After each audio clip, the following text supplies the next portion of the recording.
Bueno, vamos a cambiar una vez más de tema. Las autoridades de la Araucanía decidieron realizar una consulta ciudadana para definir si se extiende o no el estado de excepción en la macrozona sur. Queremos conversar de este y otros temas, por lo que tomamos contacto de inmediato con el ministro del Interior, Rodrigo Delgado. Rodrigo, muchas gracias por estar con nosotros esta mañana.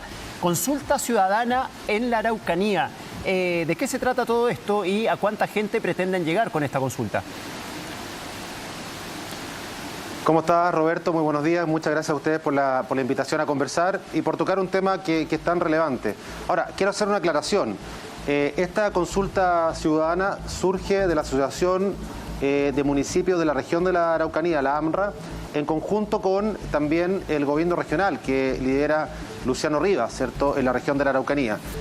No es que como gobierno la estemos impulsando. Lo que ocurre está en que el día jueves estuve presencialmente en conjunto con el ministro Procuriza en la Araucanía, puntualmente, ¿cierto?, en Temuco. Hicimos una reunión de evaluación de macrozona, justamente de lo que está ocurriendo en estos 15 primeros días de estado de excepción, y era el primer día de la segunda extensión, y ahí nos juntamos durante la tarde con el gobernador, con la asociación, con el presidente de la asociación de la AMRA, el alcalde de Cunco, el alcalde de Coque, y ellos nos manifestaron, ¿cierto?, que iban a hacer esta consulta. A nosotros nos pareció una muy buena idea, porque todo lo que sea insumo, Roberto, con respecto a cómo está viviendo la ciudadanía, esa macrozona profunda, esas personas que necesitan y merecen vivir en paz, cómo están viviendo estos días de estado de excepción, para nosotros un insumo tremendamente importante a la hora también, inclusive el día de mañana, de ir al Congreso y poder justificar una eventual extensión adicional. Por lo tanto, nosotros vemos de muy buena manera. Ahora, ¿qué nos contaron ellos? Por eso quiero hacer la salvedad de que no es una iniciativa de gobierno, pero ¿qué nos contaron ellos?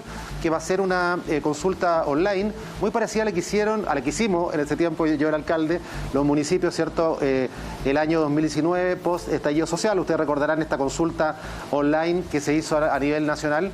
Va a ser un fin de semana y ellos esperaban llegar a algo así como 90.000 personas o 100.000 personas, dependiendo de la participación.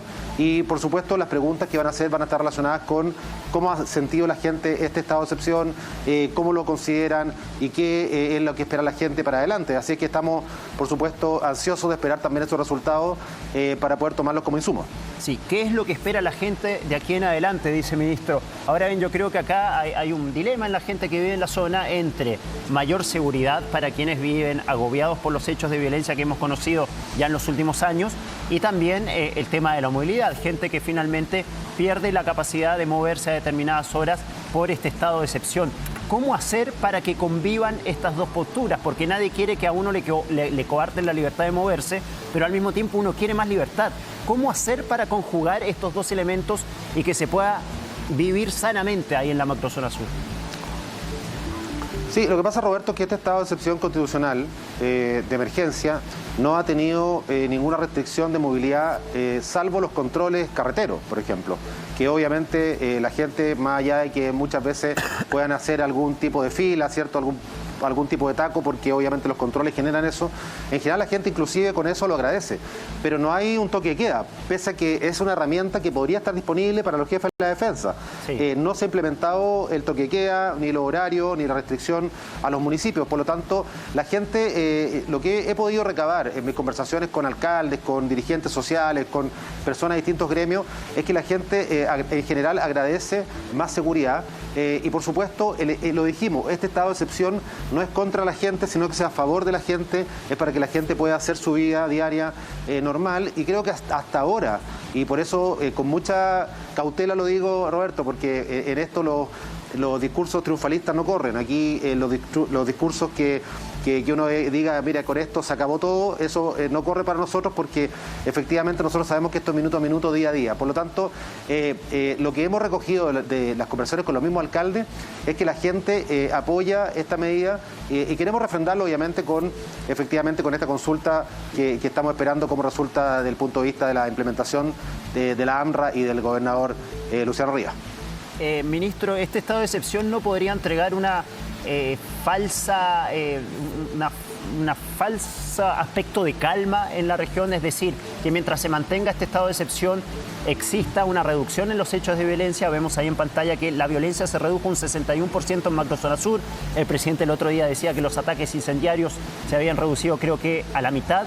Ahora, ¿qué pasa si se levanta el día de mañana este estado de excepción? Estos hechos de violencia podrían volver a aumentar. Entonces no podríamos estar ante una falsa sensación de tranquilidad, de paz, y esto podría volver a resurgir una vez que no exista más este estado de excepción.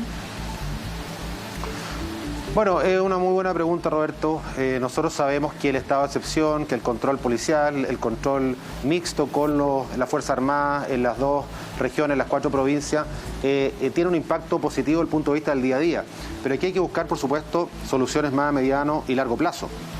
Y lo dijimos también en su momento, el estado de excepción no es en contra del diálogo ni en contra de otras medidas, es además de... No es estado de excepción o diálogo, sino que es estado de excepción y diálogo y trabajo. Están los ministerios sectoriales trabajando en distintas medidas, está el Centro Nansen también haciendo lo propio, el Ministerio de Desarrollo Social está trabajando como siempre con las comunidades, están trabajando con la CONADI. O sea, esto no reemplaza el trabajo que se hace permanentemente, pero déjame decirte algo, dentro de las estadísticas que tenemos también al día de hoy 40 detenidos.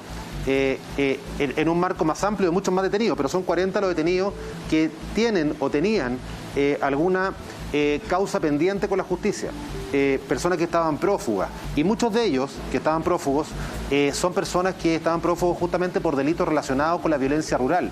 Por lo tanto, también este estado de excepción ha permitido poder capturar a esas personas, detenerlas nuevamente, ponerles a disposición de la justicia y que esas personas salgan de circulación para justamente evitar los mismos hechos de violencia a los cuales estamos apuntando. Ahora, aquí también hacemos un llamado a la coherencia, porque hemos tenido lamentablemente muchas veces, ¿cierto?, que conversar con el Ministerio Público, también con el Poder Judicial, y pedimos que todos trabajemos en conjunto. Aquí no sacamos nada muchas veces con echarnos la culpa, el fuego cruzado. Aquí todos tenemos una cuota de responsabilidad, todos tenemos que aportar, y por eso cuando en su momento detuvimos, por ejemplo, a Jorge Buenchullán, que es una persona que hoy día está prófuga por narcotráfico, y lamentablemente el Poder Judicial lo dejó libre alguna hora, esa persona se fue nuevamente, ¿cierto?, a la clandestinidad, y la estamos buscando. Entonces eso no puede seguir ocurriendo, o no puede seguir ocurriendo que una persona que tiene una orden de detención por secuestro, cuando nosotros logramos aprenderla, finalmente después queda solamente con una orden de alejamiento a la víctima. O sea, tenemos que ser coherentes en esto, y por eso es un trabajo en conjunto, no solamente de un gobierno, de una policía, ¿Ministro? Sino que es justamente un trabajo mancomunado. Sí, disculpa, Roberto. Sí, según las cifras que entrega el gobierno, desde que se aplicó el estado de excepción ahí en la macrozona sur, se redujo la violencia en un 61%. Sin embargo, a pesar de esto, hemos seguido viendo escenas lamentables. Por ejemplo, usted habrá visto el video del niñito que lloraba porque había perdido su casa, su perro, y dentro de su ingenuidad también lloraba porque había perdido un celular y estaba realmente desesperado al ver su casa en llamas. Escenas desgarradoras que no solamente se han dado durante la última semana, se vienen repitiendo ya hace varios años ahí en la macrozona sur. El gobierno de Sebastián Piñera termina en marzo. ¿No llegaron demasiado tarde con estas soluciones para reducir la violencia en la macrozona sur? Bueno, la verdad es que nosotros siempre quisiéramos que la violencia sea cero. Ahora, cuando comenzó este estado de excepción, no nos comprometimos a violencia cero, sino que nos comprometimos justamente a trabajar para combatir este tipo de hechos. Y lamentablemente, no en todos los ataques existen este tipo de videos. En algunos existen evidencias gráficas desgarradoras, como la que tú estás describiendo, Roberto, pero hay tantas otras que lamentablemente la gente sufre los ataques o sufre muchas veces la violencia rural sin poder tener cómo acreditarlo. Es tremendamente importante tu pregunta, porque aquí hay gente, y esto no solamente, Roberto, tiene que ver con un gobierno, tiene que ver, ¿cierto?, con un tema histórico. Del momento que se avala la violencia, del momento que se justifica la violencia, por ejemplo, con relación a una causa determinada, por ejemplo, la causa mapuche. La causa mapuche no tiene nada que ver con los hechos violentos. Nosotros lo hemos dicho claramente. Lo que sí hay personas que se cubren, se ponen, ¿cierto?, el paraguas de la causa mapuche para desde ahí delinquir. Porque lo que estamos viendo muchas veces es violencia que está relacionada con el narcotráfico, con el uso de armas de guerra, con el robo de madera y con otro tipo de delitos que no tienen que ver con acciones reivindicatorias de una causa determinada. Por lo tanto, hay gente, lamentablemente, que se está aprovechando justamente de esa causa. Y creo que algo hemos conseguido en este tiempo, Roberto, que es separar. Yo creo que la gente hoy día, la opinión pública hoy día, tiene claridad de que la causa mapuche, las reivindicaciones mapuche corren por un carril y con el diálogo necesario, y las causas delictuales corren por otro carril distinto. Eso yo lo entiendo y lo comparto, pero los hechos de violencia han aumentado. La violencia rural, que se denomina violencia rural, lo que está pasando ahí en el sur, los ataques incendiarios, la quema de camiones, la quema de maquinarias, la quema de casas a gente completamente inocente, no viene de ahora, de la última semana o el último mes cuando se aplicó el estado de excepción, viene desde hace años. Y sin embargo, después de casi 4 años de gobierno, se decide tomar medidas que, por lo que ustedes mismos señalan, se ha reducido la violencia. Parece ser una medida que está dando resultados en cuanto a la reducción de violencia, pero llega a 4 meses del fin del gobierno. Sí, pero recordemos, Roberto, que el 30 de septiembre terminó otro estado de excepción constitucional, ¿cierto? Que era por catástrofe y que cumplía un objetivo similar a este, que era la colaboración también de las Fuerzas Armadas. El foco era otro, era la pandemia. Sí. Hoy día tenemos un foco en la seguridad. De verdad, lo que nosotros estamos buscando ahora, y también, dada tu pregunta, Roberto, yo creo que también hay que valorar la decisión que hemos tenido también como gobierno, primero de ir con un decreto a la Contraloría, el 249, que buscaba lo mismo, pero por un año. El Contralor, ¿cierto? La Contraloría no lo encontró razonable, no nos aceptó esa modalidad y avanzamos en este estado de excepción, que fue una decisión también que por supuesto consideró distintas variables. ¿Y por qué te digo el punto de vista comunicacional? Porque hace algunos años atrás, haber hecho este estado de excepción, cuando la gente, de verdad, y acá es un tema central, cuando la gente en el resto del país creía, ¿cierto?, que una reivindicación violenta se justificaba por la reivindicación mapuche, hoy día creo que la opinión pública ha cambiado muchísimo al respecto. Y eso hay que destacarlo, Roberto. Y ha sido un trabajo comunicacional también que hemos tratado de instalarlo durante los últimos meses. ¿Y por qué te lo digo? Cada vez que hay un atentado, hay un panfleto o hay un lienzo. Y las reivindicaciones que hacen ahí, los nombres de las personas que ponen, son personas que hoy día están privadas de libertad por narcotráfico, por robo de madera o por haber incluso asesinado eventualmente a un policía.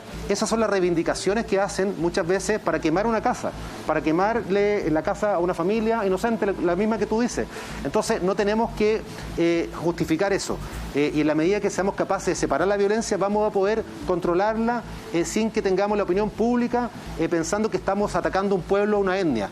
Y eso ha sido un trabajo lento, Roberto. Por eso te digo que no es tan fácil analizar esto solamente en la línea del tiempo, sino que también muchas veces en sus consecuencias comunicacionales, políticas y también sociales. Sí, y en eso estoy de acuerdo con usted, ministro. Es decir, yo mismo estuve el año pasado ahí en la zona de Cañete, por ejemplo, investigando el crimen del joven Moisés, que simplemente estaba tomando algo con sus amigos y se cruzó en el camino con quienes acaban de cometer un ataque incendiario a una profesora que nada tenía que ver con todos estos problemas, y finalmente ellos son los que más sufren esta violencia ahí en la macrozona sur. Le quiero cambiar de tema, ministro. Acusación constitucional contra el presidente Piñera. ¿Existe preocupación en el gobierno por lo que pueda pasar en los próximos días en el Congreso acerca de esta acusación constitucional? Bueno, ayer tuvimos una jornada que continúa hoy con la exposición del abogado del presidente, en donde hacía una exposición bastante contundente. El día de ayer vimos cómo se entregaron los antecedentes, de los cuales, más que una acusación constitucional, a todas luces una acusación electoral, que no tiene mayores fundamentos, que no tiene pruebas contundentes con respecto a lo que ahí se indica, que se hace alusión a un periodo presidencial, ¿cierto?, que es el presente, cuando efectivamente esto también tiene relación con periodos presidenciales previos, y en donde lamentablemente se ha querido obviamente llegar en tiempo y en forma por parte de quienes están liderando esta acusación, justamente en un periodo además electoral. Por lo tanto, creo que más allá de la preocupación obvia que hay, ¿cierto?, de entregar los antecedentes, de que el abogado haga una muy buena exposición, aquí lo importante, ¿cierto?, es mantener la tranquilidad cuando se tienen los datos y cuando se tiene la evidencia concreta de que esta es una acusación sin ningún fundamento. ¿Ha tenido la oportunidad de conversar con sectores del oficialismo sobre la postura que podrían tener los distintos partidos en cuanto a esta acusación? O sea, nosotros conversamos permanentemente con los partidos oficialistas, por supuesto. Por lo pronto, todos los lunes tenemos el Comité Político Ampliado y este tema ha sido obviamente abordado en distintos puntos. El ministro Ossa, ¿cierto? El ministro de ASECPRES también ha hecho un gran trabajo en esta materia y por supuesto estamos confiados de que finalmente la acusación no va a prosperar por cuanto los antecedentes de la misma no corresponden, ¿cierto?, a la realidad, son obviamente juicios muy superficiales, no tienen profundidad y muchas veces, ¿cierto?, solamente buscan hacer un daño más que nada político. Se lo preguntaba. El abogado que ha expuesto ayer y que está exponiendo en este momento en el Congreso ha sido muy claro y muy contundente. Se lo preguntaba porque cuando se destapa el escándalo de los Pandora Papers, hay parlamentarios del oficialismo que se declaraban en reflexión y que no sabían bien cómo actuarían ante una eventual acusación constitucional. Sí, y algunos de ellos han dicho que una vez que han conocido los antecedentes, una vez que han ido indagando cuál es el fondo de la acusación, también le ha quedado bastante claro que la acusación no tiene mucho fundamento y que más bien es una acusación más política y más electoral que constitucional. Pero bueno, eso será materia, por supuesto, de la discusión. Yo en ese sentido también quiero ser muy respetuoso del trabajo que está haciendo el abogado. En este momento está exponiendo y por supuesto él está entregando toda la información en tiempo y forma y el presidente obviamente ha puesto a disposición todos los antecedentes que corresponden. Bien, Rodrigo Delgado, ministro del Interior, muchísimas gracias por estar con nosotros esta mañana. Que tenga muy buenos días. Gracias, Roberto. Buenos días a ti.